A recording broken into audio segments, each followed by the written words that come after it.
Well, we'll do our best here. I've probably played around with lights and sound too much. I'm too pedantic for that.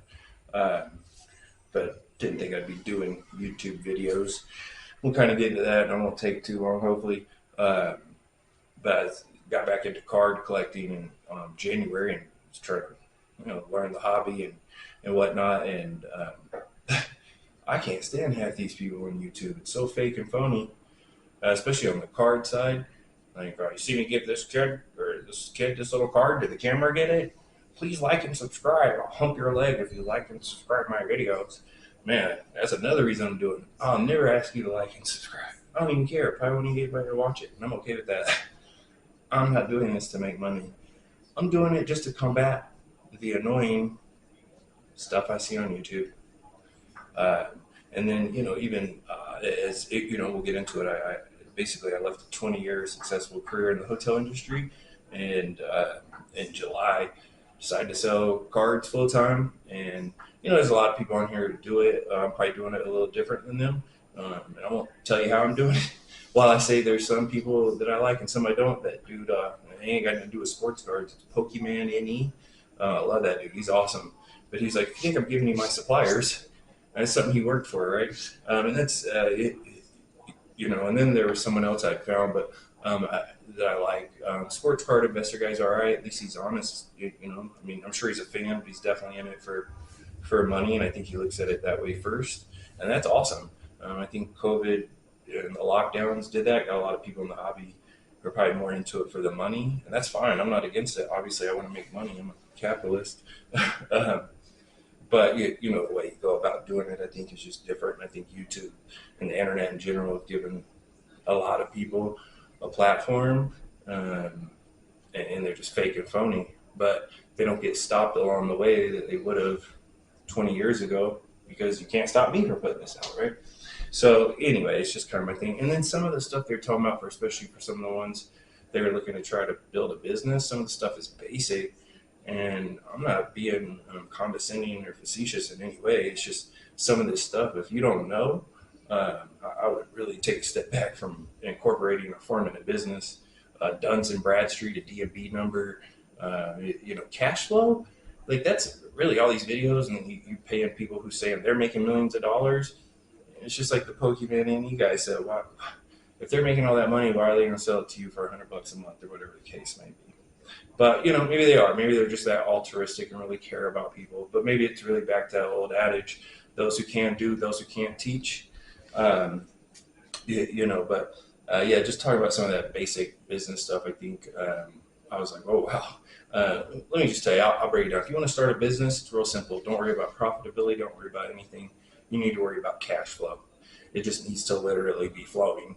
It doesn't matter if that dollar costs you $2 to get, as long as it's flowing and it's moving. Who cares if you lost a dollar? If you got another one coming, it's just got to be moving and flowing. It's the time value of money. That's a real simple principle. I see people bragging like, "Oh, that item set for 2 years, but I sold it for my price." No, you didn't. You basically probably sold it for zero, because that $30, $40 that you had invested into it is worth zero now because of the way time value of money works. You could have took that money and invested in something. And if you lose on one particular thing, well, take that money and put it into something else, and you win on that, right? But the big thing is just cash to be flowing. So you have money to pay bills and operate. And then as you start moving forward, you refine and you get down to profitability and all that stuff. But again, I don't really want to get into that stuff. I really want to kind of do this to collect. I got the cards when I was 12 years old. I'd never touched a baseball until I was 13.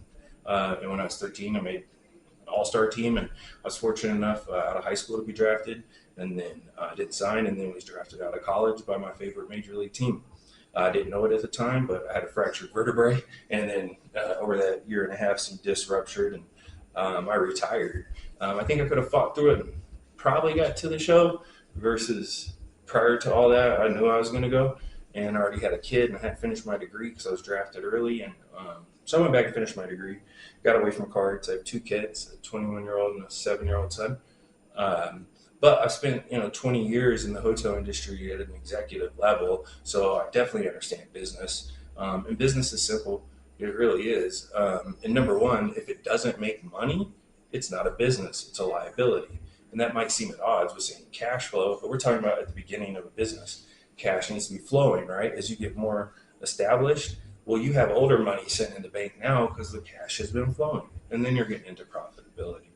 But yeah, anyway, for whatever reason, some things happened, and in early July, I just walked away from the industry, literally. Um, wasn't sure what I was going to do, but like I said, in January, I got back into cards, and I was already buying and selling to kind of feed my collection. So it's just kind of natural. I just kind of rolled into that. And over these last few months, yeah, I've incorporated. I've got a business account. I got a Duns and Bradstreet number. I've established things to get business credit, and I plan to open a store. Not where I currently live. I'll move soon, back east, south, and open a store there. And I'm sure, like lots of people talk about, it'll be different. I just when you talk about wanting to get into an industry, especially as the little guy, you're looking to exploit an inefficiency in the market, in the industry, however you want to look at it. And there are always plenty. I came in, identified a couple, and now I'm using those to make money. As my store grows, I would hope to have more broader sway in the industry, to where I'm not always having to look to exploit an inefficiency. Maybe I establish the trends in the efficiency, or as a company. But just saying, if you're looking to get into something, look for inefficiency in it. Some of the resellers too, I'd watched on YouTube. It's just fake and phony. Again, I don't need to be told 87 times to like and subscribe to a video. It's literally pathetic. If I can figure out a way to not have commercials on my video, I will. I don't want to monetize this. I don't need to make money off of it. I'd rather not make 500,000 bucks, whatever these people make on YouTube, and have people watch a video and not have to see commercials and enjoy the video, and maybe we collect together, and that would be more important to me than, like I said, make 500 bucks on this, or whatever it is. I don't know. I don't care. It's just it became too annoying to me. And again, if nobody watches these videos, I'm okay with it. It's not going to affect my business, my life, or nothing. For me, I'm just going to make them to kind of document my journey. But last week I got a box in. The stuff I didn't even mean to win. It's like this mystery box. Anyway, it's sick. I had a Gil Hodges, like 1952 Gil Hodges SGC 5 Bob Lemon 56 tops, and early win tops, both PSA 5s or 6s. Warren Span 1952 Bowman Redback, like 5, 6. You want to talk about money? It was hundreds of dollars of cards. I paid $60 for the box. So, like anything else, I became obsessive. I've got like 9 or 10 boxes. Today's Saturday the 14th. It's showing the boxes are supposed to be here Tuesday. I really think they'll be here Monday, just based on the tracking.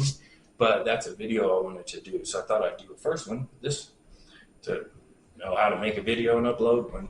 And then Monday or Tuesday, when these boxes come in, I want to open a couple and do it on camera because, well, for one, they're chase boxes, right? Like the big hit is like a Jordan rookie and a couple of the ones I bought, and a Mano rookie, and even like I think Aaron Judge rookie and a signed Ellie, and stuff like that. But yeah, they're pretty cool. And then I got a bunch of cards. Maybe I'll go over that.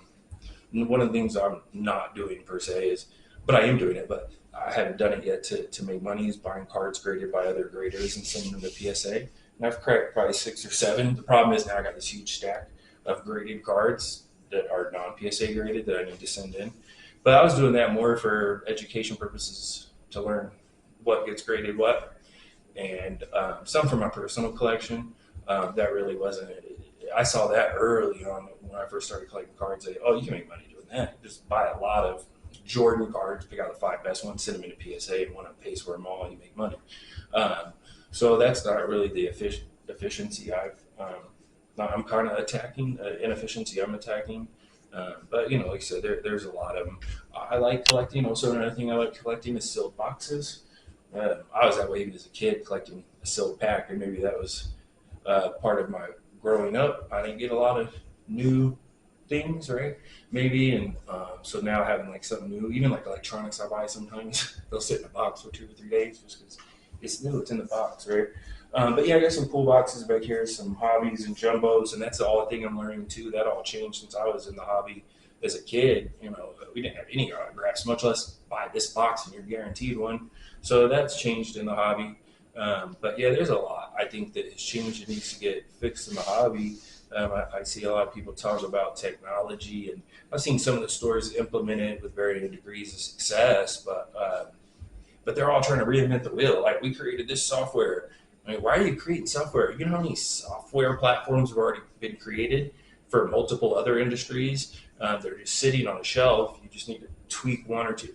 My point is, there's so much stuff that is parallel to this industry that it hasn't adopted, whether at the consumer level, the distribution level, and that's a huge gap right now. I see, not just between hobby and retail, but just from distributor to the end consumer. That whole thing is just kind of whack to me. But all stuff maybe we'll talk about, or I'll talk about. Again, I don't even know how YouTube works. The only times I've been on it was when I was in the hotel industry. It got recorded for commercials for things. Whenever one of my hotels was doing well, and it implemented this, they want to come out and they'll pay for it, free advertising for your chain or your hotel. And, you talk about how this program that you've probably never even used, considering your position, has helped you. So you're running around talking to all the, department managers and whatnot. But anyway, again, like, subscribe, who cares, right? Just video and put out there. And again, for me, maybe I learned how to edit a video. Maybe that's what comes out of this for me. But no, really, just I kind of want to document my journey. And I like collecting cards and sports memorabilia. I sold my house in October, moved to another part of the city. So I'm in a condo, bought a condo. So I had to downsize a lot of stuff, including some of my collection stuff. But mostly that was take signed memorabilia and turn it into signed cards, because it took up less space. But I still got my signed stuff, Jordan and Frank Thomas and Bob Feller and other people. Bob Gibson's when I got signed all day, and Nolan Ryan too. But anyway, yeah, moving forward, I'll crack some boxes. I don't know, maybe I'll walk around now with the camera and find a hobby box or something to open.